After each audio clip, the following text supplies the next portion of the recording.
오늘 5.18 사망자 수와 사망 원인 등에 대한 진상 규명 문제는 아주 핵심 쟁점이라는 것을 가장 주요한 주제로 말씀드리고자 합니다. 그리고 앞부분에 요즘 새롭게 부각된 당시 있었던 5인 사격 문제에 대한 조금 상세한 해설과 그리고 뒷부분에는 5월 18일이 되기 전에 1980년 5월 15일에 이미 무기 탈취와 도청 점거에 대한 모의가 있었다는 그러한 연구에 대해서 소개해 드리고자 합니다. 제가 오늘 오다 보니까 노량진 학원과 쪽을 통과하게 되었는데요. 거기에 플랜카드가 하나 붙어 있었습니다. 그래서 민주당은 김경수 구하기, 자한당은 5.18 역사 왜곡, 제발 먹고 사는 문제에 올인합시다. 바른미래당 동작구 당원협의회, 이렇게 플랜카드가 걸려 있었어요. 자유한국당이 얼마나 5.18 문제를 제대로 다루고 있는지는 조금 의문이 있습니다. 그런데 이 플랜카드가 보여주는 것처럼 5.18 문제를 그냥 덮고 먹고 사는 문제에 올인하면 과연 되는 것일까요? 저는 결론적으로 5.18 문제를 제대로 다루지 못하면 우리가 앞으로 먹고 사는 문제도 순탄치 않다. 활로를 뚫어갈 수 없다. 그렇게 생각하고 있습니다. 그런 면에서 어떤 소명감이나 사명감도 갖고 있는데요. 왜냐하면 제가 볼 때 6.25 이래 가장 큰 사건 중에 하나는 5.18이라고 여겨집니다. 우리의 인식을 굉장히 영향을 미친, 국민의 인식에 영향을 가장 크게 미친 사건, 아마 두 가지를 꼽으라면 6.25와 5.18 아닐까 그렇게 생각됩니다. 그 정도로 사실 사망자 수나 거기서 직접적인 피해를 입은 사람의 숫자로 보면 비교가 안 되는 사건인데, 그런데도 불구하고 6.25 이후에 약 30년 정도 지나서 일어난 5.18은 오히려 약 그 후 40년을 지나면서 6.25를 압도할 지경에 이르렀습니다. 지금 5.18로부터 비롯된 어떤 인식의 틀이 6.25를 잊게 만들죠. 그것은 우리 역사 인식을 제대로 이렇게 하는 것을 저해하고 있습니다. 그렇게 한번 우리의 인식 틀이 교란이 되니까 이 문제는 5.18에 대한 문제에 머물지 않고 제대로 규명함 없이 어떤 부분을 우리 이성이 후퇴를 해야 되는, 우리 어떤 지성작용이 굉장히 후퇴를 하는 것을 한번 받아들이자 저는 그 이후에 효순 미선, 광우병, 세월호 탄핵 사태로 이어지는 일련의 사태들이 다 뿌리가 이러한 부분에 연연하고 있다고 생각됩니다. 한번 국가적으로 국민적으로 중대한 공적 사안에 대해서 일종의 진실과 거짓이 판명되지 않은 부분에서, 거짓이 섞여들 수도 있는 부분에서 그것을 용인하기 시작하자 뚝이 무너진 거죠. 그리고 그 무너진 뚝을 타고 이성작용이, 즉 건전한 지성작용이 후퇴하게 된 겁니다. 그게 왜 먹고 사는 문제에 관계되냐? 한번 그렇게 국가적인 지성작용이 이렇게 후퇴하면 결국 우리나라는 머리를 써서 먹고 사는 나라인데, 소위 산업화 시대에 아주 불꽃처럼 타올랐던 한국인의 저력이 결국 아주 한국인이 스마트하게 머리를 써서 세계에 나가서 이름을 떨쳤죠. 가난한 맨손의 나라에서 부강한 나라를 일구어내는 기적을 이뤘는데요. 그러한 작용이, 이 지적인 작용이 굉장히 일종의 마비되는 독을 맞은 거죠. 그러니까 국가적으로 활로를 개척하는 부분이 너무나 둔화된 겁니다. 그래서 이 건전한 지적 작용이 회복되는 데에 바로 큰 관문으로 놓여 있는 것이 우리가 5.18을 제대로 인식하고 평가하는 것. 그리고 그걸 넘어서면 우리는 다시 한번 그때 한강의 기적을 읽을 때처럼 우리 저력을 발휘해서 아주 머리 좋은 한국인, 그리고 이 아무것도 가진 것은 없지만 우리들의 인적인 이 힘으로 세계의 기적의 역사를 쓰는 새로운 대한민국 제2의 도약의 역사를 펼쳐갈 수 있다고 믿고 있습니다. 그런 면에서 이제 5.18 문제에 본격적으로 들어가 보겠습니다. 자, 오늘 첫 번째 주제로 5인 사격 문제가 있는데요. 5.18 열흘 남짓되는 기간 중에 큰 5인 사격 사고가 있어서 공수부대원 9명이 죽고 33명이나 총상을 입은 큰 사건이 있었다는 것은 어느 정도 어렴풋이 알려져 있습니다. 그러나 상세한 내용은 좀 오해가 많이들 끼어 있는 것 같아요. 그래서 제가 이 문제를 다루게 되었는데요. 오해의 가장 큰 부분은 어디서나 그런 사고는 일어난다라는 것입니다. 뭐 이라크라든지 아프가니스탄 미군이 파견된 곳에도 다 5인 사격 사건이 있다. 그런데 5.18이라고 투입된 군부대에 그런 사건이 없을 수 없지 않냐. 그런데 왜 그걸 자꾸 무슨 중요한 문제나 되는 것처럼 꺼내냐. 이런 이제 인식에 대해서입니다. 이 5인 사격 문제를 중시하는 입장에서 볼 때는 이게 단순한 사고에 의한 5인 사격이 아니어 보이기 때문입니다. 그렇게 볼 수 없는 정황이 뚜렷이 존재합니다. 그걸 소개해 드리려고 해요. 그렇게 소개해 드리는 근거는 김병엽이라는 분의 증언에 의거하고 있습니다. 이 김병엽이라는 분은 당시 전투교육사령부, 광주 지역에 위치하고 있던 이 전투교육사령부는 계엄사령부 체제에서 그 전남 지역을 관할하는 큰 중요 계통에 서 있었습니다. 그 보병학교 교수부장, 고위직입니다. 부장, 교수부장을 당시 하고 있었던 분입니다. 이분이 16년 뒤 5.18 특별법 재판 2심에 항소심 재판에 나와서 2차 공판에 나와서 법정 증언을 했습니다. 그러니까 그 증언록은 국가기록으로 보존되는 거죠. 법정 증언으로. 그 증언이 전두환 회고록 1권에서 525페이지, 527페이지 사이에 재인용되었어요. 그래서 그걸 토대로 제가 말씀드리는 겁니다. 그러면 상황을 이제 증언을 따라가면서 한번 해보죠. 자, 증언을 하면은 보통 상세히 묻고 짧게 대답합니다. 그게 이제 법정 증언의 상당히 일반화된 형태예요. 네, 그러면은 보겠습니다. 증인은 광주 효천역 부근에서 10일 공수여단 63대대 병력과 보병학교 교도대 간의 5인 사격으로 공수부대 병력 9명이 사망하고 군인 33명 및 마을 주민들이 총상을 입은 사실을 기억하고 있지요? 이렇게 물었어요. 변호사가 주로 묻습니다. 그러면 검사가 물을 때도 있고요. 그러니까 지금은 변호사 쪽에서 물은 것 같아요. 증인이 대답하기를 예, 사건 보고를 받고 헬리콥터를 타고 현장에 바로 날아갔습니다. 이랬어요. 그래서 5인 사격이 일어난 것은 공수부대하고 그 보병학교 교도대 간에 일어났습니다. 자, 그럼 공수부대가 이동해 오고 있었고 교도대가 길을 막고 있다가 서로 5인 사격한 사건입니다. 그런데 제가 미리 말씀드리면 제3의 그룹을 생각해 봐야 됩니다. 여기서 제3의 그룹은 추정만이 아니라 실제로 야산에 매복해 있다가 사격을 가했어요.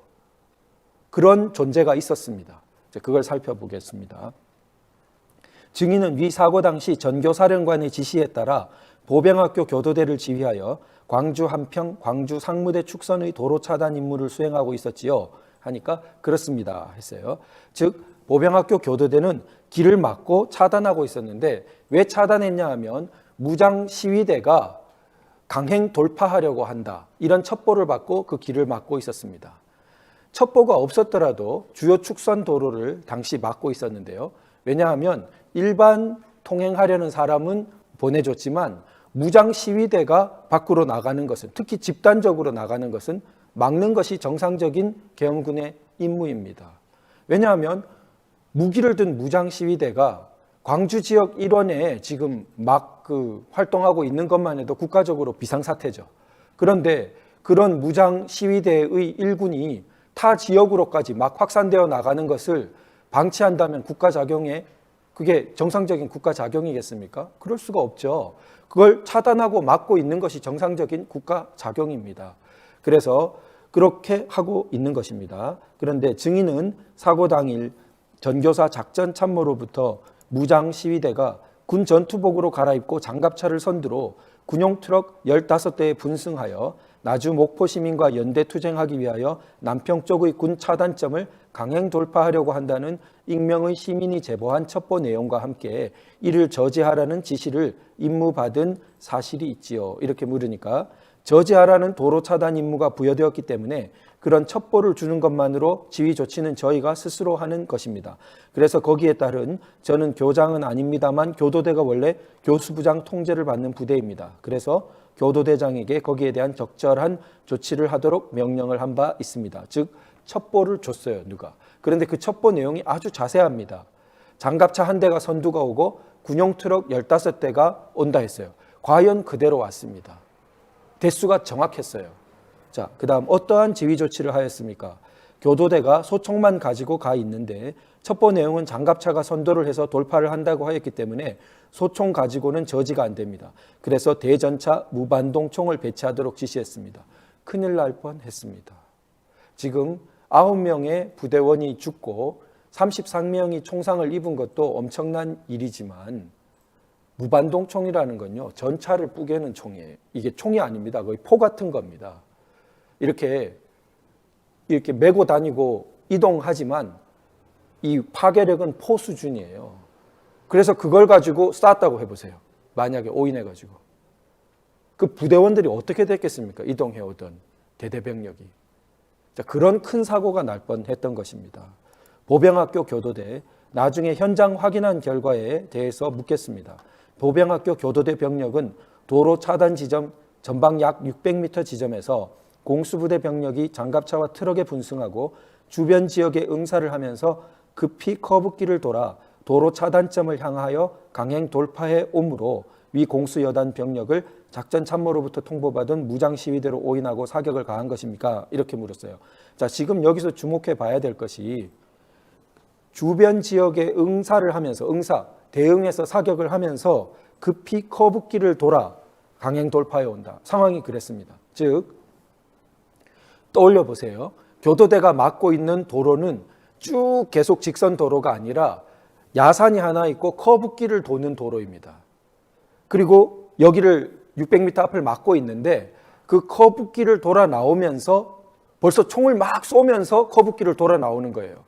그러면은 첩보를 받고 길을 막고 있는 교도대로 봐서는 비상 상황이 과연 벌어졌죠. 첩보대로 저 무장 시위대가 총을 쏘면서 돌파하려고 하는구나. 극력 저지해야겠다. 이렇게 되죠. 그런 상황을 만든 것입니다. 그러면 왜 총을 쏘면서 공수부대가 돌아 나왔을까요? 그게 앞에서 제가 말씀드린 것처럼 야산에 매복해 있던 사람들이 공수부대를 향해 미리 총을 쐈기 때문에 큰일 났다 하고 막 대응을 하면서 빨리 빠져라 하면서 그것도 급하게, 그러니까 더 급해지죠. 빨리 이걸 벗어나야 되겠다 이러되니까 매복에 걸렸구나 막 이렇게 되니까요. 그런 상황이 벌어진 겁니다. 그렇습니다. 그래서 우군끼리 교전한 상황이 있었습니다. 자, 그러니까 증인이 사후에 재반 증거를 종합 분석하여 추리한 결과에 의하면 배후의 불순 세력이 계엄군이 분실한 무전기를 습득한 후 주파수를 조정하여 계엄군 간의 전화통화를 도청하여 계엄군의 이동 경로를 파악한 후에 오인 사격을 유도하기 위하여 전교사에 허위 제보를 하고 허위 제보 내용과 일치되는 상황을 연출하기 위하여 주변 야산에서 이동 중인 공수부대 병력에게 사격을 가한 사실을 확인하였죠. 그렇습니다. 이렇게 되는 거예요. 자, 그러니까 지금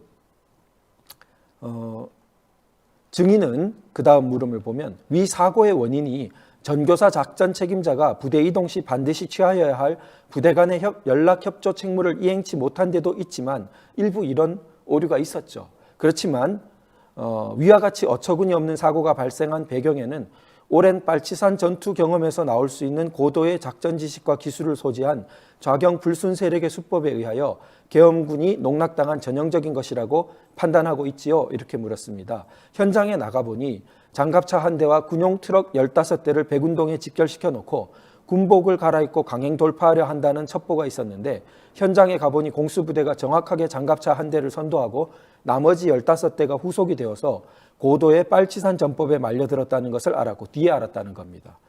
그때 대장에게 누군가 물으니까 나오면서 무차별 매복 사격을 가하니까 대장은 풀스피드로 빼라. 제일 마지막에 나온 사람에 대해서 네가 내려서 소탕해라. 이렇게 명령을 하였습니다. 빨리 도망가 빠지면서 제일 마지막에 네가 소탕해라. 이렇게 정상적이죠. 작전 명령이. 그렇게 내린 겁니다. 그랬는데 마지막 소탕에 참가한 병사를 붙들고 물어보았습니다. 그랬더니 그 사람 말이, 병사 말이, 그 사람은 그 매복해서 쏘던 사람이에요. 전부 다 머리를 빡빡 깎았다. 이런 말을 저에게 해서 고도의 빨치산 전법에 말려들었구나 하는 것을 즉각적으로 판단할 수 있었습니다. 이렇게 지금 법정 증언이 이루어진 겁니다. 이뿐만이 아니고 장모 11여단 61대대 정보작전 장교의 95년 4월 26일 자필 진술서가 존재합니다. 이것이 검찰 수사 기록에 편철되어 있었는데요. 이 사람에 따르면은 이제 결국 서로 연락을 해서 막 손들고 이래가지고 이상하다 한 거예요. 한참 하다 보니까. 그래서 무전으로 상황 보고를 하는 사이 나는 앞으로 나가서 진지를 향해 고함을 지르니 한참 후 한 사람이 나왔다. 서로 총은 안 들고 중앙으로 나오라고 한 후 신호를 하니 중앙에서 만났는데 보병학교 소속 대위였다. 화가 나서 정규군 대열과 시위대 대열 구분도 못하냐 하고 따지니 묵묵부답인데 옆에 61대대 S3 누군가를 보니까 반색을 한다. 동기생이라 했다. 그래서 조금 있다가 보병학교 지휘관이 왔는데 과거 11공수 본부대장이었던 모 중령이었다. 이렇게 서로 아는 사람이 막 보인 겁니다. 그래서 이게 상황이 종료된 거예요. 이 사건에서 정리하자면 누군가 조직적으로 군 무전기로 이동 병력 상황을 정확하게 파악해냈죠.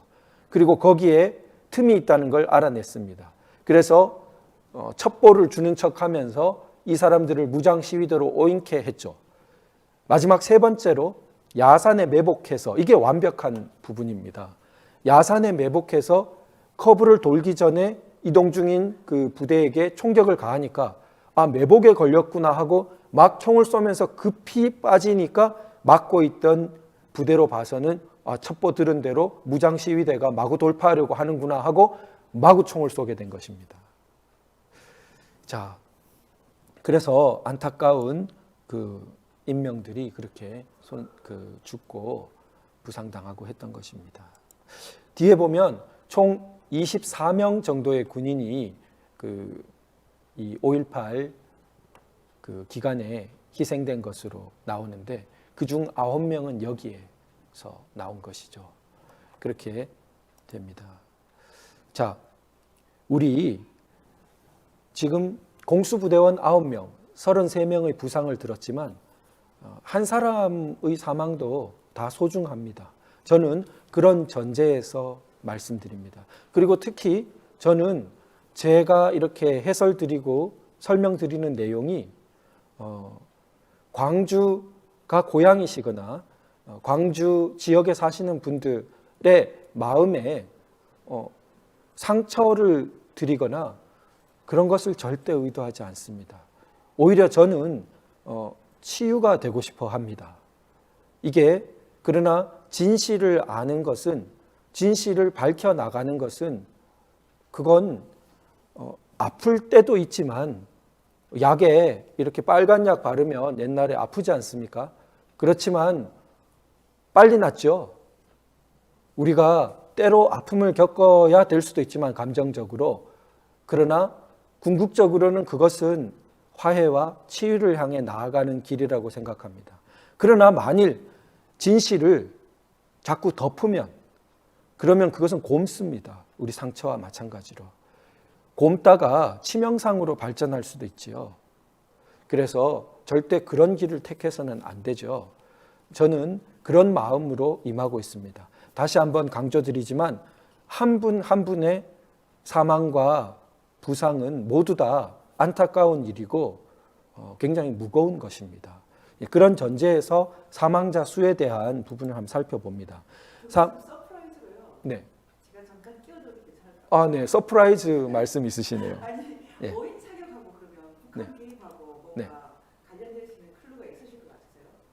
네, 지금 아까 정리한 것처럼 마이크가 없어서 질문하는 거죠. 네네네.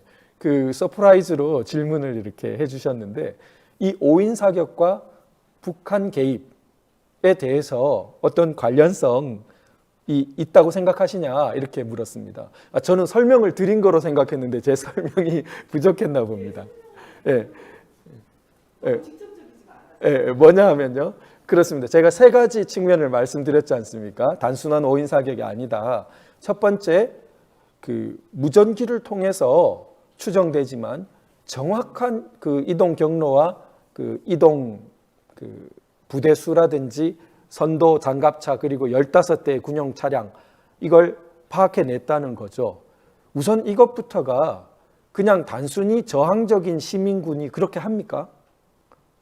굉장히 의문이에요. 왜 그렇게 하죠? 만약 한다면. 그러니까 이것은 단순한 저항적 소위 시민군의 행동으로 보기가 어렵다. 첫 번째부터가. 그 다음 두 번째예요. 왜 저항적인 시민군이 허위 첩보를 제공할까요? 이 허위 첩보는 서로 5인 사격으로 연결되는 직통이죠. 그걸 무장 시위대가 돌파하려고 한다 했으니까 총 쏘면 이쪽도 응사하고 서로 막 쏘게 되지 않습니까? 뻔히 그런 가능성이 보이는 허위 첩보를 정상적인 저항적 소위 시민군이 왜 제공하죠? 동기가 없지 않습니까? 5.18 저항 정신을 말씀하시는 쪽에서도 이걸 해야 된다고 주장하실 수 있을까? 저는 굉장히 의문표예요. 그래서 이거는 정상적인 저항적 시민군의 활동으로 보기 어렵다는 것입니다. 세 번째, 더욱 결정적인데요. 야산에 매복해서 커브를 돌기 전 부대에게 사격을 가함으로써 거기에 막 응사하다 보니까 그리고 급히 커브길을 돌아 나오니까 완전히 깜빡 속는 상황이 생긴 거예요. 그러면 야산에서 매복해서 쏜 사람들이 누구냐는 겁니다. 이게 정상적인 시민군입니까? 광주 항쟁을 기리고 이렇게 되는 분들도 이 행동을 정당한 행동으로 칭송할 행동으로 지금 포함할 수 있을까요? 그래서 저는 이 부분이 그럼 누구냐는 겁니다. 이 사건이 팩트가 아니라면 팩트 자체부터 의심한다면 별 문제인데 제가 볼 때는 이 사건은 사망자 수라든지 부상자 수 그리고 남아있는 기록들, 증언, 팩트를 번복할 수 없어요. 그러니까 명백한 팩트가 있는 겁니다. 그러면 이 명백한 팩트를 소위 자유민주화 운동으로서의 5.18 속에 편입할 수 있겠느냐? 저는 굉장히 어렵다고 보고요. 그리고 의문되는 이 세 가지 행동을 정상적인 시민군의 행동으로 볼 수 있느냐? 굉장히 어렵다고 봅니다. 그럼 누가 했느냐 문제가 남아요. 어디서 밝혀야 되죠?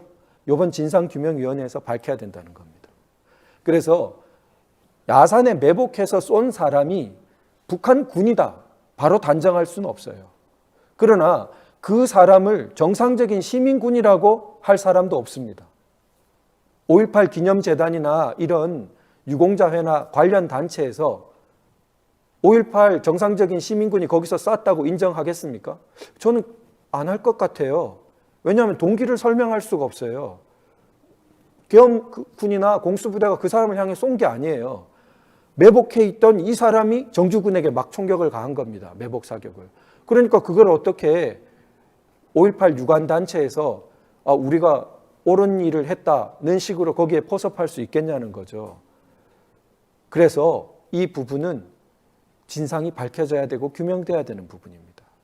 누가 했느냐. 이런 부분이 5.18 곳곳에 산재해 있기 때문에 문제가 되는 것입니다. 제가 몇 차례나 말씀드리고 있는 이유입니다. 이 정도면 서프라이즈에 대한 대답이 됐는지 모르겠습니다. 다음으로 가볼게요. 그래서 사망자 수에 대한 부분인데 첫 번째 표를 한번 보여주시겠습니까?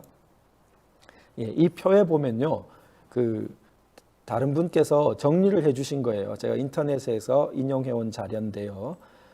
보면 1980년부터 1988년까지 쭉 변천된 사망자 수에 대한 자료표가 나옵니다. 88년 뒤에 이 YS 정부 때 거의 이 숫자와 동일합니다. 197명, 4명 차이예요. 그 다음에 그 DJ 정부 때 이게 행방불명 48명을 포함해서 231명으로 됐습니다. 그러나 행방불명 48명, 이거는 좀 직접 관련되어 있다고 보기에 의심스럽다라고 평가받기도 합니다. 그런데 약 50명의 행방불명자까지 포함해서도 총수가 231명이에요. 최대한의 수치가 그겁니다. DJ 정부 때까지 했을 때. 그 이상 안 나와요. 몇십 년이 지나도록. 그런데 가장 최초 숫자가 얼마냐? 80년 5월 31일 직후죠. 그때 총 숫자를 170명이라 했습니다. 상당히 정확하죠.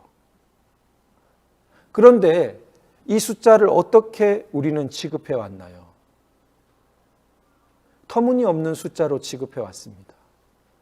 그리고 최소 2,000명, 아무리 작게 잡아도 몇천 명이다는 말이 상식처럼 되었었습니다. 자, 거기서부터 우리 크게 흔들리기 시작한 겁니다. 우리나라는. 자, 우리 보겠습니다. 표를 보시면 80년 5월 31일에 170명, 그리고 81년 그 조사 때 189명, 그리고 85년 국방장관 답변에서 191명, 이런 식으로 88년 청문회 때 제출 자료에서 193명, 그리고 YS 때 197명, 그리고 DJ 때 행방불명 48명 더 포함, 이게 최대입니다. 자, 그 중에 군은 처음부터 정확하죠. 며칠 뒤에 22명, 그 뒤에 이제 1명 늘었습니다. 그 뒤로 쭉 23명입니다. 그 다음에 경찰 희생자, 처음부터 끝까지 시종일관 4명입니다. 이 4명 분에 대해서 먼저 말씀드릴게요. 이 4분은 시위대의 차량에 압사당한 분들입니다. 그 날짜는 5월 20일이에요. 5월 20일은 누구도 군에 의한 발포가 있었다고 인정하지 않는 날입니다. 서로 총격, 누가 먼저 시작했느냐부터 다툼이 있는데 그 부분은 5월 21일 오후입니다. 자, 크게 시기 구분을 좀 지어드릴게요. 처음 들으시는 분들은 몇 번 말씀드려야 잡히실 것 같은데요. 5.18 그러니까 본격적인 사태 시작은 5월 18일이겠죠? 5월 18일부터 종료는 5월 27일입니다. 약 열흘간이죠. 이 열흘간에 5월 27일 새벽 아침 무렵에 종료됩니다. 그러면 약 열흘간 중에 시기를 크게 3가지로 구분할 수 있어요. 18일부터 점점 이게 점증됩니다. 그 사태가. 그게 5월 21일까지예요. 그 18일, 19일, 20일, 21일, 21일이 그래서 아주 최절정입니다. 그 오후에 총격전이 있었어요. 도청 앞에서. 그리고 다 군부대가 빠집니다. 다 철수해버려요. 5월 21일 도청 점거가 일어나게 됩니다. 소위 군부대는 광주 바깥으로 다 빠져버렸기 때문에 광주 해방구라는 좌익 진영에서 표현할 때는 그런 표현을 쓰는 그런 일이 벌어진 것이 이제 22일부터입니다. 그러면 22일부터 25일까지 22, 23, 24, 25 이 무렵을 한 덩어리로 잡을 수 있어요. 그리고 26일부터 27일, 26일, 27일이 약간 구분돼요. 왜냐하면 22일에서 25일까지는 그 강온 양파가 대립하던 시기입니다. 그래서 무기를 반납하고 광주 지역의 질서를 되찾자라는 흐름이 북한이나 이쪽에서 볼 때는 뜻밖으로 굉장히 강하게 일어났습니다. 그래서 쉽게 광주 지역의 소위 이런 비상사태가 그 타 지역으로 북한에서 보자면 봉기가 막 우후죽순처럼 타 지역에서 벌어지는 것이 아니라 오히려 광주에서조차도 무기를 회수해서 반납하고 평온과 질서를 되찾자는 흐름이 강하게 일어났습니다. 이게 대립하던 것이 약 4일이에요. 이게 두 번째 시기입니다. 마지막 세 번째 시기가 그중 온건파가 도청에서 축출되어 버려요. 그리고 강경파가 남아서 도청 사수를 외치면서 장악하고 그리고 그날 이후 새벽 27일 새벽에 사태가 종료되는 그 시기까지가 제 세 번째 국면입니다. 제가 오늘 그 도변정담 말고 뒤에 적절한 기회에 이 앞부분과 마지막 부분에 대해서 다시 한번 말씀드리려고 합니다.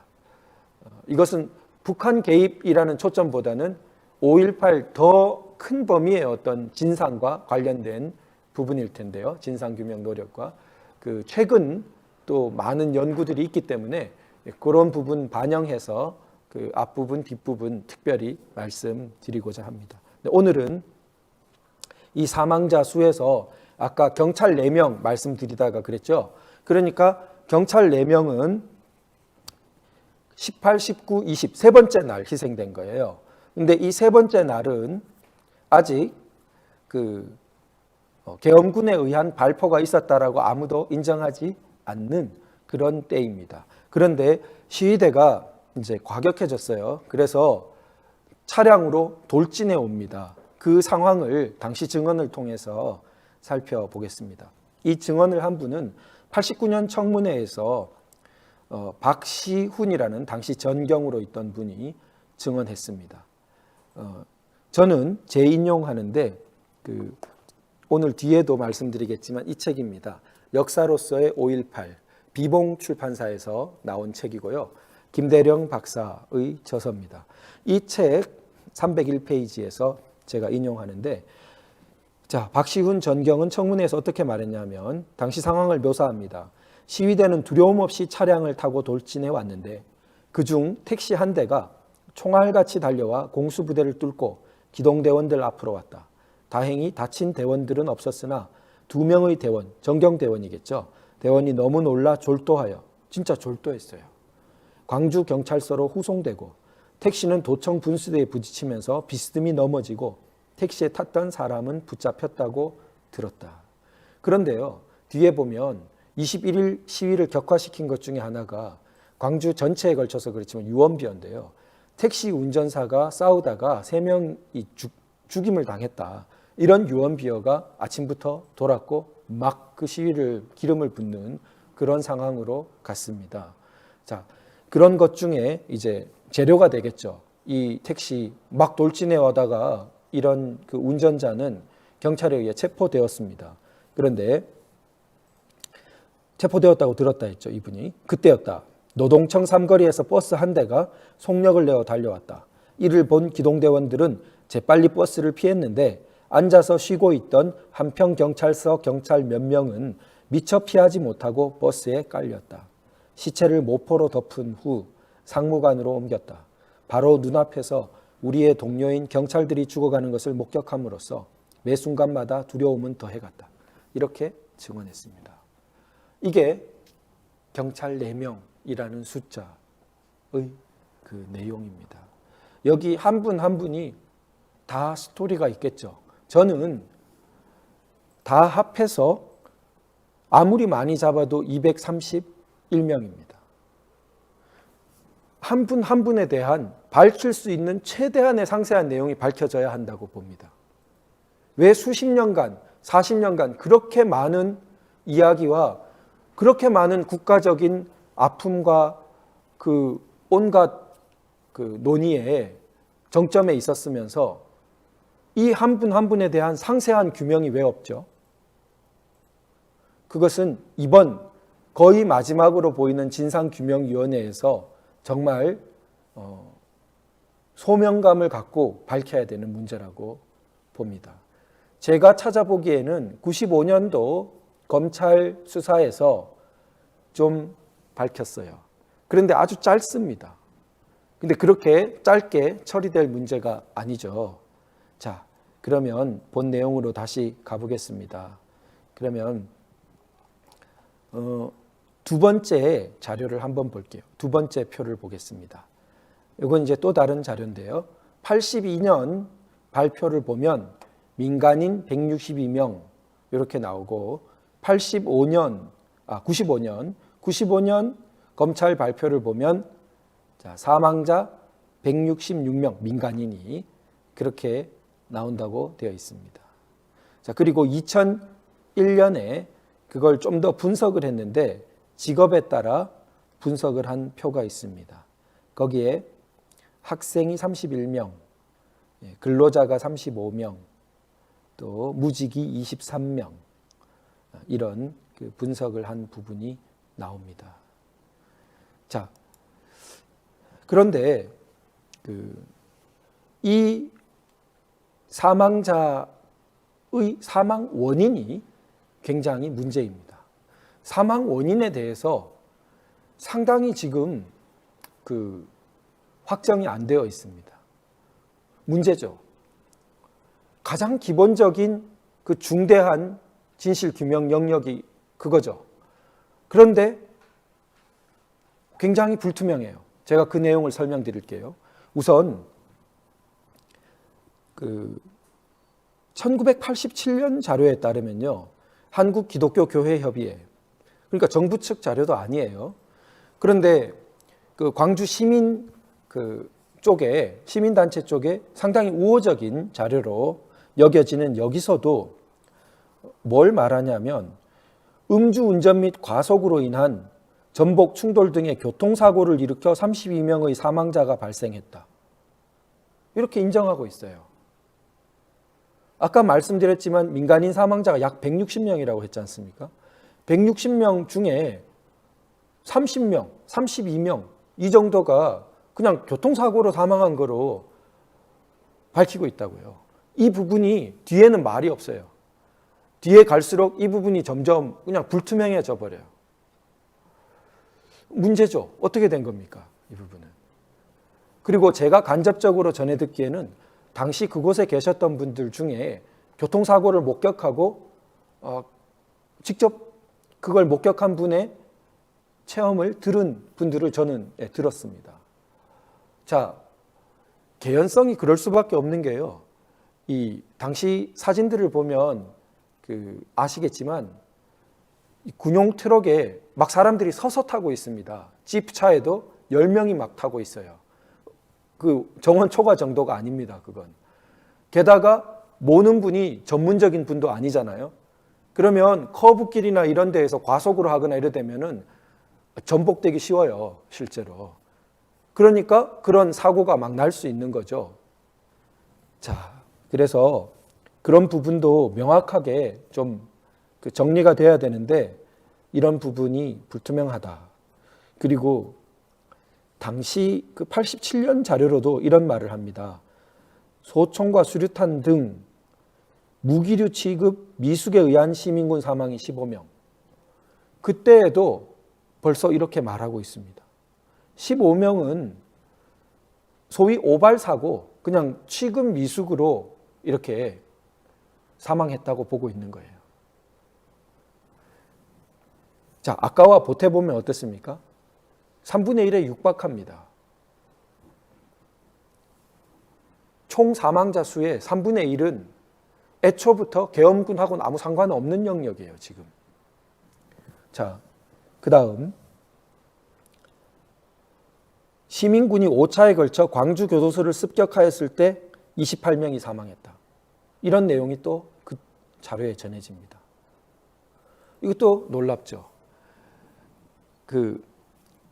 교도소 습격으로 만약 이 숫자가 사망했다면, 그래서 교도소 습격 때의 사망자 수도 정확히 밝혀져야 되는데요. 교도소 습격 부분은 우리나라 대법원까지 가면서도 그건 정당한 군의 보호 조치 행위로 인정받은 영역입니다. 그걸 공격하는 건 부당하다고 봤어요. 어느 국가가 그걸 정당하다고 보겠습니까? 시민군의 정당한 저항 행위로 절대 볼 수 없는 영역으로 봤습니다. 자, 그럼 그때 사망한 것까지 막 계엄군의 소위 만행이다, 학살이다, 부당한 죽음이다. 이상하죠, 그거는. 그래서 사망 원인, 정확한 규명이 필요하다는 겁니다. 자, 그 다음으로 가보겠습니다. 세 번째 표를 한번 볼게요. 세 번째 표를 보시면요. 우선 총 사망자를 날짜별로 정리한 게 있습니다. 이게 얼마만큼 정확한지는 제가 말씀드렸지만 다 조금씩 편차가 있을 거예요. 그러나 우리가 일단 입수할 수 있는 자료이기 때문에 봅니다. 터무니없지는 않은 거로 알고 있습니다. 다른 곳에서 말하고 있을 때에도 어느 정도 겹쳐요. 그런데 보시면 18일에 시작됐는데 18일엔 사망자가 없지요. 19일에 2명 최초 사망자가 있습니다. 그리고 절정이라고 제가 말씀드린 21일 날 제일 많죠. 61명. 그런데 21일 전에 20일 날 7명이 있다고요. 7명. 이 7명 중에 보시면 저기 타박상 4명이라고 되어 있는데 사실은 이게 타박상이 아니고 이 4명은 이 부분은 경찰을 제외했기 때문에 그 경찰 4명이라고 보긴 어렵겠군요. 저는 그 경찰 4명으로 착각했습니다. 자, 그런데 20일 지나서 21일이 있어요. 자, 그 다음 22일입니다. 22일은 제가 설명드린 것처럼 군 부대는 광주 시내에 남아있지 않았습니다. 이게 이걸 의심하는 분들도 있는 모양이에요. 근데 지금 와서는 그 부분은 의심하기 굉장히 어렵습니다. 군의 이동은 그렇게 자의적이지가 않지 않습니까? 그래서 기록과 모든 당시에 그 공적인 것들로 다 남아 있는데 다 철수했습니다. 외곽을 지켰어요. 외곽을 포위했습니다. 그러니까 광주 시내엔 없어요. 그런데 지금 22일부터 사망자 수가 꽤 많죠. 26일까지 보세요. 22일, 23일, 24일 총 합치면 약 60명 가량이 있어요.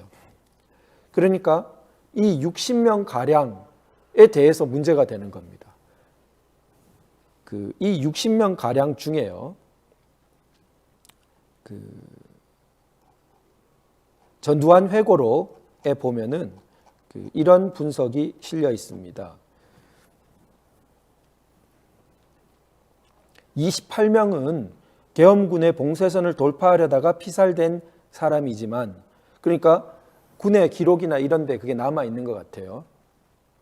28명은 어떤 충돌이 있었어요. 왜냐하면 계엄군은 광주 외곽으로 무장된 사람들이 못 빠져나가도록 하고 있었는데 만약 그걸 돌파하려고 한다면 충돌이 생기죠.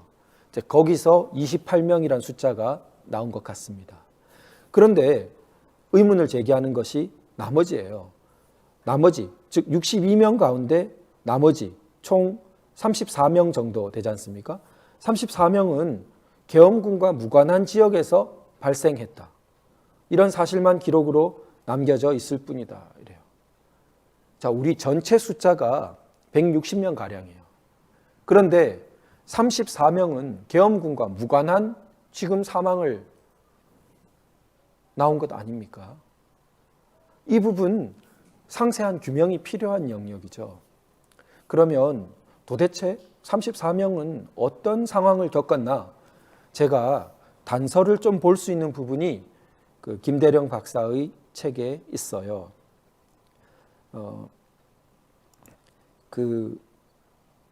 이 김대령 박사는 뭘 근거로 한 거냐면 광주 청문회나 이런 데 나온 증언들을 기초로 한 것입니다.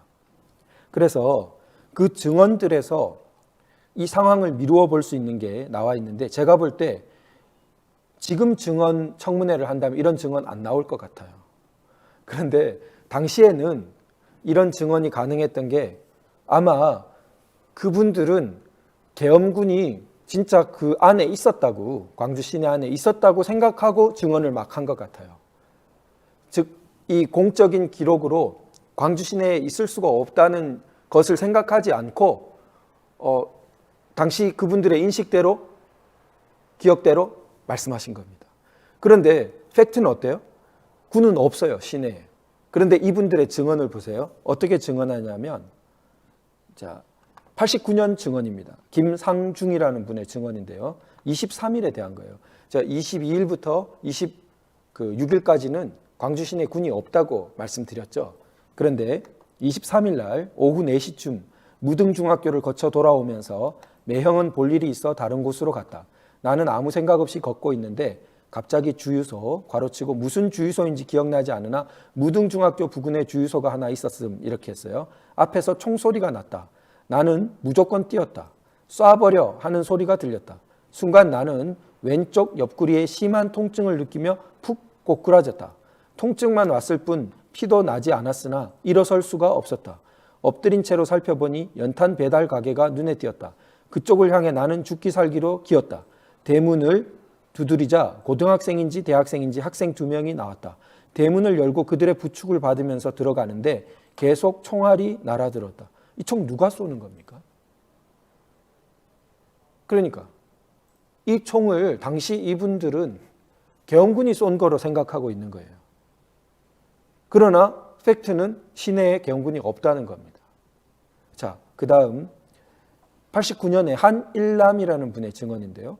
이래요. 23일에는 아침부터 이발관 주인과 함께 도청 앞으로 나갔다. 9시경 골기대회가 있다는 소식을 들어서였다. 12시경에 집회가 있었는데 구호는 전두환은 물러가라, 최규하는 책임을 통감하라 등이었다. 집회가 끝나 적십자 병원 쪽으로 갔더니 공수부대원 1명이 죽었다며 가만히를 덮어놨다. 가만히를 들춰보니 머리는 긴 편이고 작업복을 입고 있는 것이 민간인 같아 보였다. 공원 쪽으로 해서 양동시장으로 갔다. 채소, 과일 썩는 냄새가 코를 찔렀다. 이렇게 돼 있어요. 그러니까 지금 공수부대원이 죽었다고 말했는데 들춰보니 뭐예요?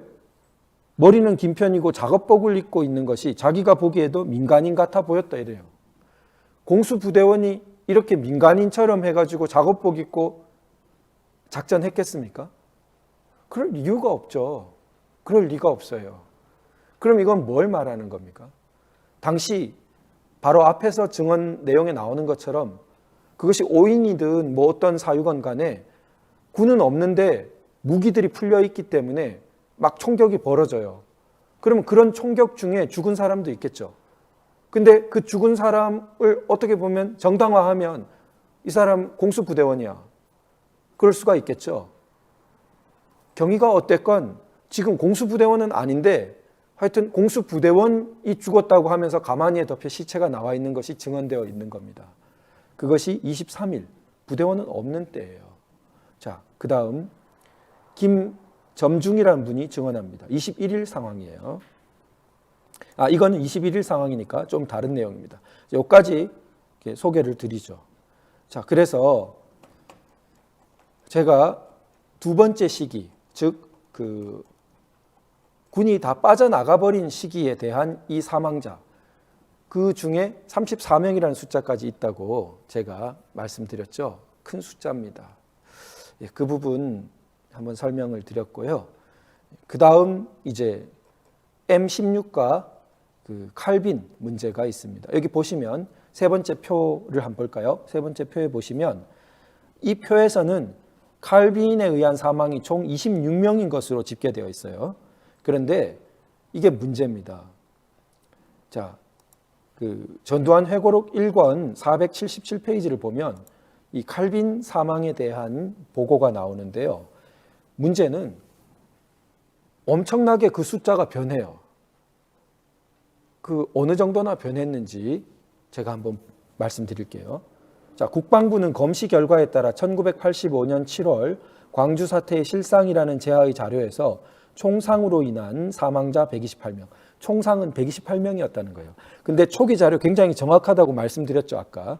사망자 수, 그때는 다 터무니없다고 했지만 뒤로 갈수록 꽤 정확했다는 게 밝혀지고 있습니다. 그렇다면 지금 그때 당시 총상으로 인한 사망 128명, 크게 벗어나지 않는다고 봐야 됩니다. 근데 그 128명에 원래 군이 보유한 M16에 의한 총상 사망자는 29명에 불과하다고 했어요. 초기 자료는 이랬어요. 그런데 88년 2월 소준열 장군은 민족화해위원회에서 이미 이때 청문회 생기고 정권 바뀌고 한 단계 변한 때입니다. 이때 그 숫자가 늘어나요. M16 군에 의한 그게 45명이라고. 그 다음에 88년 7월 또 늘어납니다. 오자복 국방장관은 국회 본회의 답변에서 M16 총상 사망자가 98명이라고 번복했어요. 그 다음 95년 7월 이제 전두환 대통령 재판받을 때예요. 그때 검찰은 M16 총상 사망자가 96명, 좀 줄었어요 또. 자, 이렇게 M16 사망자가 변하면 칼빈도 따라 변합니다. 나머지가 주로 칼빈이니까. 그래서 칼빈 사망자는 마지막 95년 때는 26명이라고 발표했다. 아까 그 표에 26명이었죠. 이게 95년을 토대로 하고 있는 것 같아요. 그런데 초창기 85년은 어땠습니까? M16이 오히려 29명에 불과했어요. 완전히 역전됐어요. 즉 전체의 128명 중에 그 약 5분의 1이죠. 5분의 1 정도가 그 처음에는 5분의 1 혹은 4분의 1 정도가 M16 사망이라 했다가 나중에는 한 10년 지나서는 칼빈에 의한 사망 숫자가 그거로 바뀌어버렸어요. 칼빈에 의한 사망자 숫자가 약 5분의 1, 4분의 1 정도로 바뀌어버렸어요. 그래서 혹자는 이런 이제 저는 그건 뭐 별로 아주 신빙성 있게 보지는 않습니다. 그 말하기를 초창기에는 아직 85년 전두환 대통령 정부 아래니까 어때요? M16에 의한 사망이다 해야 M16에 의한 사망이다 이래 되면은 이 극력 시위한 사람으로 뭐랄까 불이익을 받을까 봐 염려했다. 그러다 군에 이렇게 저격을 받은 거로. 그러니까 M16에 의한 사망이라고 잘 인정을 안 했다. 그러나 나중에는 또 그 칼빈에 의해 사망이라 하면은 그거는 그 희생자 이렇게 판단되기가 더 불리하니까 그때는 또 바뀌었다. 누군가는 그렇게 말하는데 저는 그렇게 뭐 꼭 신빙성 있게 많이 보지는 않습니다. 왜냐하면 그 사망 원인은 신고를 기준으로 하면 안 되죠. 누가 그 사망 원인에 대해서 신고한 내용을 기준으로 기존의 사망 원인을 막 바꿔버린다면 정당합니까? 근데 그런 흔적이 있어요, 오히려.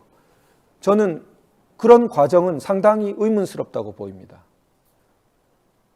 만약에 증언이나 어떤 사람의 진술에 의존해서 사망 원인을 판단하려면 초창기 쪽을 신빙성을 높여줘야죠. 십몇 년이 지난 다음에 그 진술 내용을 가지고 번복한다? 그것은 뭐 어떤 근거가 있을 수 있겠습니까? 과학적으로나 법률적으로나 별로 근거 없다고 봐요. 그런데 사실은 진술보다 더 우선시해야 될 것은 최대한 제가 봤을 때 우선해야 되는 것은 부검 결과입니다. 시체니까 시체에 나타난 객관적인 부검 결과, 의사들이 사인을 판단하죠. 당시 의사들이 없었느냐? 있었습니다. 그 부분 말씀드리려고 합니다. 그래서 부검에 의한 검시, 부검에 의한 부검 결과 보고 자료가 존재합니다. 유네스코 기록으로 등재까지 하려고 한다고 알고 있습니다. 그렇다면 그 보고와 같은 자료가 존재한다는 겁니다. 그 부검 자료에 대한 전면적인 재조명이 필요하다고 봅니다. 그런데 혹자는 부검 의사를 의심해요. 당시 부검이 편향됐다. 뭐 제대로 알지도 못하고 했다. 급박한 와중에 엉터리로 했다. 뭐 그냥 대충 했다. 이런 인터넷에 보면 글들이 돌아요. 그런데 그렇지 않다는 증언을 오히려 제가 말씀드리고자 합니다. 그다음 성함은 안 밝혀져 있는데 성씨가 문이신 그 의사분이에요. 사체 검시를 하신 전남대 병원 의사 당시에 하셨는데 95년 6월 21일 날 검찰에서 진술 조서를 남겼습니다. 이것이 이제 딴 책에 인용되어 있는데요. 검찰 수사 기록들은 다 공적 기록으로 보존되어 있는 겁니다. 이것 또한 유네스코 기록으로 가는 그 내용입니다. 거기 묻기를 검찰이 당시 사인 판단에 있어 계엄 당국이나 기타 외부로부터의 주문이나 소위 압력 같은 것은 없었는가요? 이렇게 물으니까 당시 군의관이나 검찰, 경찰관이 입회하기는 하였지만 그들이 사인 판정을 할 만한 의학적 지식이 없는 상태라 전적으로 저희 의사들이 사인을 판정하였으며 판정 기준은 검시 조서에 나와 있는 대로 총상, 자상 이렇게 찔린 겁니다. 타박사, 차량사, 미상 이렇게 5가지로 대별했어요. 그 다음에 다시 총상의 경우에는 M16 카빈과 함께 M16인지 카빈에 의한 사망인지 확정할 수 없는 애매한 사체에 대해서는 기타로 판정을 하였습니다. 그러니까 이분들은 기타 항목까지 갖고 있었기 때문에 무리스럽게 M16이나 거기에 넣을 이유가 없어요. 카빈이나 이렇게. 의사인데 무슨 편견을 가지고요. 그래서 그리고 총상의 경우 판단 기준은 이렇게 말합니다. 저희가 검시 현장에서 사체를 살펴보며 사입구와 사출구를 확인하고 그 크기를 재었는데, 자, 제가 언젠가 한 말씀드린 적이 있는데 M16 그 총상은 표시가 난다 했죠. 들어가는 부분이 작고 나오는 부분이 큽니다. 이게 강하게 이렇게 회전을 하는 총탄으로 설계되어 있어요. 이게 총구에 우선을 많이 박아가지고 빙빙빙빙 돌면서 이렇게 나가게 했습니다. 그리고 두 번째는 이게 멀리 날아와서 이렇게 사람에게 맞은 경우 관통에 가지 못하고 안에서 많은 파열을 일으키고 끝내는 경우도 있어요. 자, 그 부분에 대해서까지 말합니다. 사입구와 사출구의 크기가 상당한 차이가 있으며 사출구의 크기가 큰 경우와, 이게 이제 M16으로 판단하는 첫 번째 대표적인 거고, 그 다음 사입구만 확인되고 사출구는 확인이 되지 않는 경우, 이 부분은 M16인지 칼빈인지 헷갈릴 수가 있어요.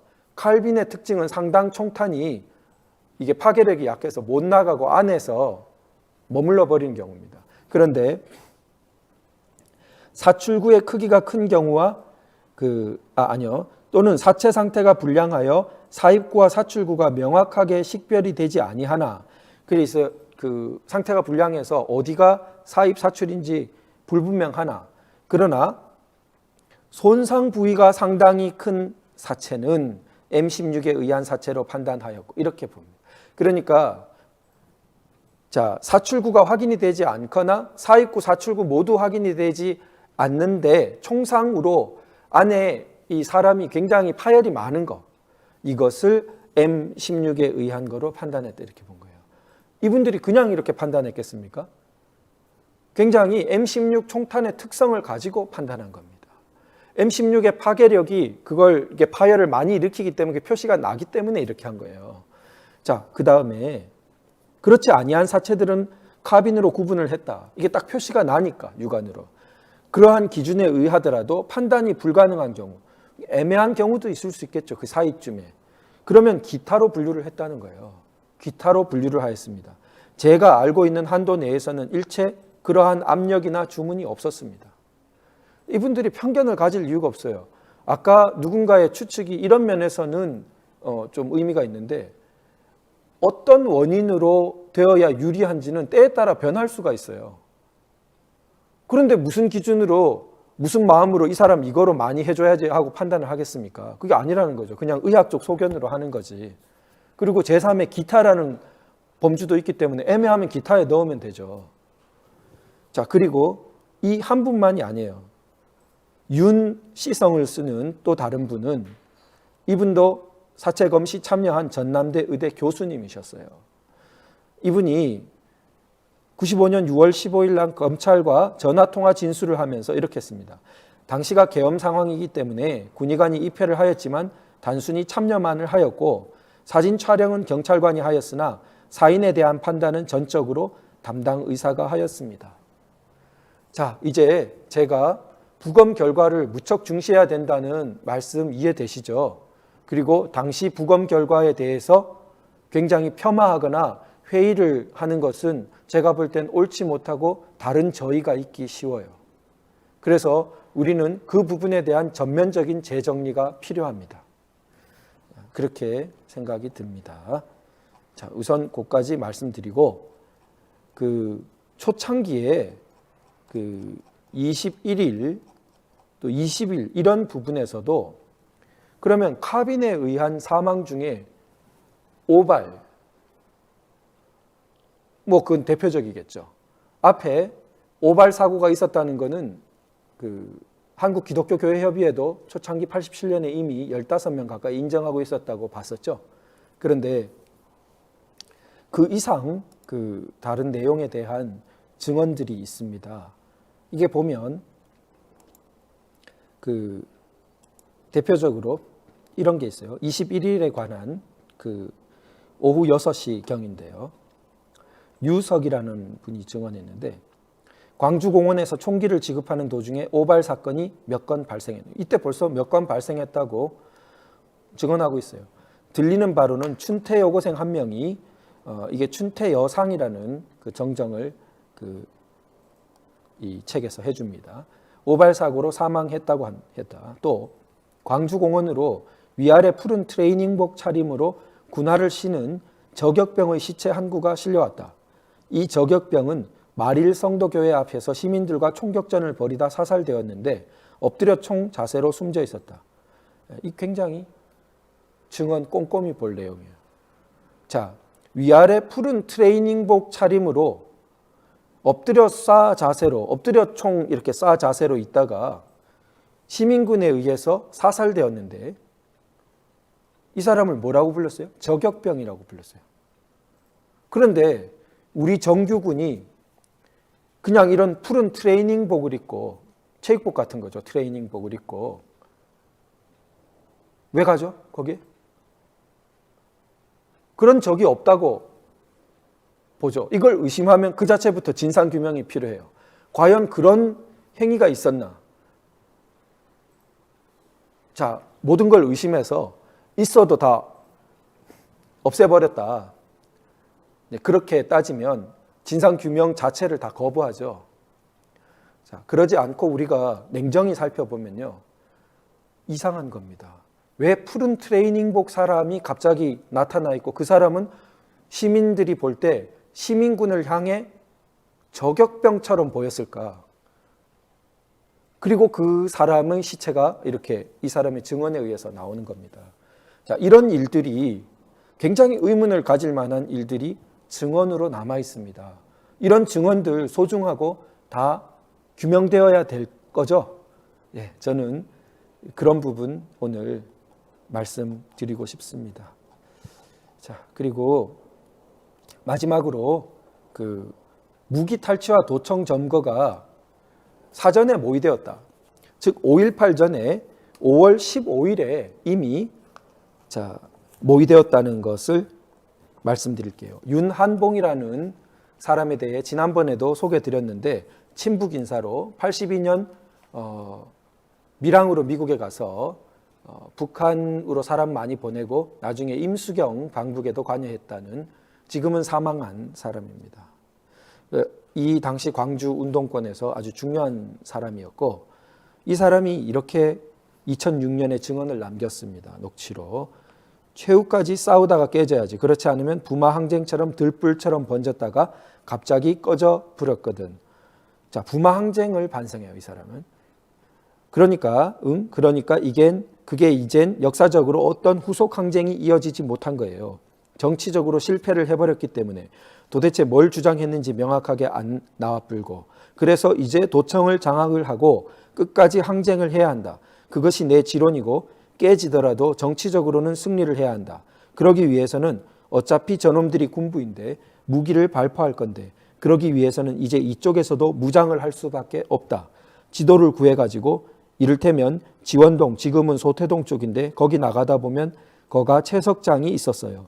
다이너마이트 창고도 있고 현장 답사도 하고 양림동 파출소 뒤에 있는 무기고부터 이런 것들을 확인하고 다니면서 내 나름대로 성명서를 대국민용 그 다음에 국제사회를 상대로 해서 우리는 처절하게 싸운다 깨진다 이런 것들을 모의하고 이게 자기가 쓴 운동화와 똥가방이라는 책에도 인용되어 있는데 함께 계획을 세운 자들의 명단을 밝혔는데 윤상원, 박용준, 김영철, 정상용, 윤강옥, 이양현, 정용화 등이었다. 이렇게 이 책에 써져 있는 내용입니다.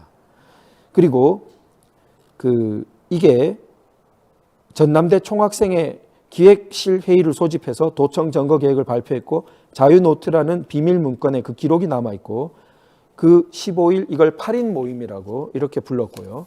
그래서 15일 집행부 내부에서는 15일부터 도청 접수 문제가 심각하게 거론됐다. 이게 광주 메일에서 펴낸 정사 5.18에도 나와 있다고 합니다. 한상석, 송선태, 정동연, 김상윤 등이 모여 회의를 했다. 협조적인 시민들을 어떻게 이끌어 갈 것인가에 대한 논의와 고교생을 동원하는 문제, 그리고 도시 침투에 대해서 논의했다. 특공대 조직까지 거론됐다. 계엄군이 먼저 총을 쐈기 때문에 무기고를 탈취하러 갔고 그 저항이 이어져서 도청을 점거하게 됐다라는 널리 퍼져 있는 인식과 어떻습니까? 충돌하죠. 부마 항쟁을 어떻게 평가했습니까?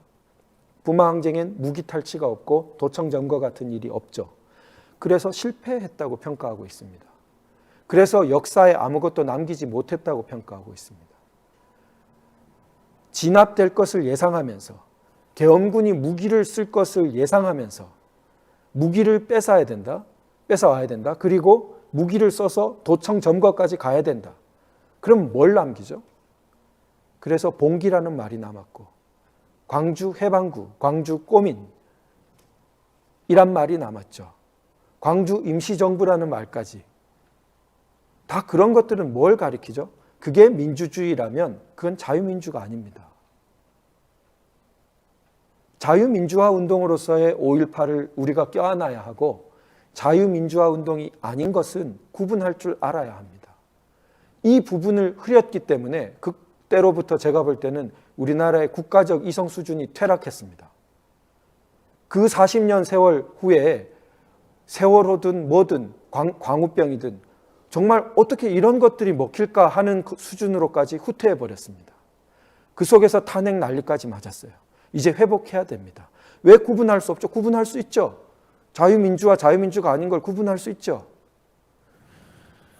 자, 그래서 이 비밀 문건에 기재되어 있는 본래 19일로 예정되어 있었던 무장 봉기 및 도청 접수 계획이 그대로 진행되었는데 시민군이 21일에야 비로소 도청 접수를 할 수 있었던 이유는 공수부대의 지원으로 광주 경찰이 이틀간이나 버티며 도청 사수를 할 수 있었기 때문이다.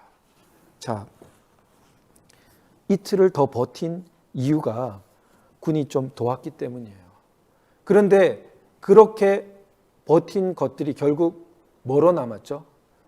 군부대를 투입해서 민간인을 학살한 역사로 남았습니다. 우리 이제 너무 그렇게 단순히 결론 내린 것에 대해서 정말 다시 한번 점검할 때가 왔다고 봅니다.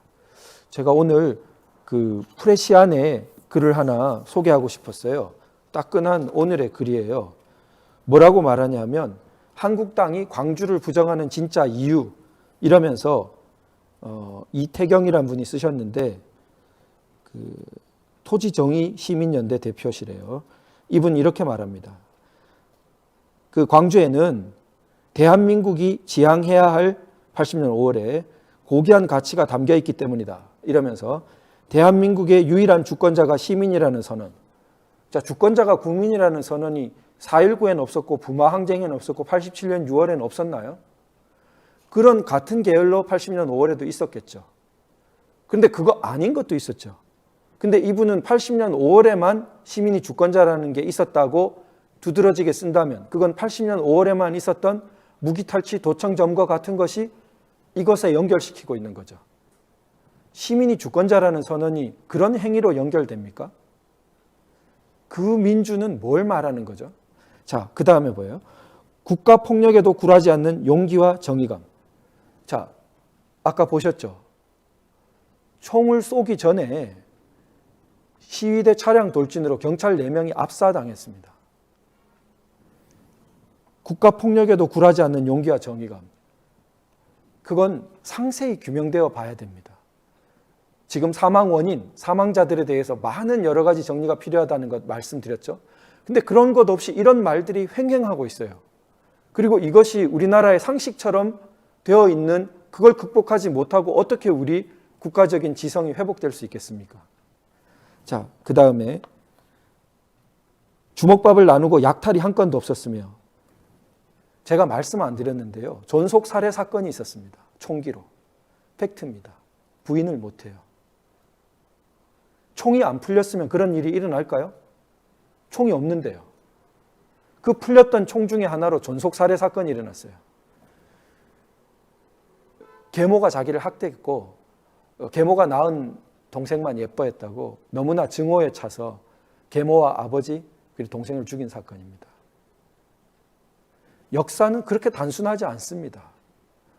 물론 주먹밥을 나누고 닭튀김도 나누고 그런 존재해요, 모습.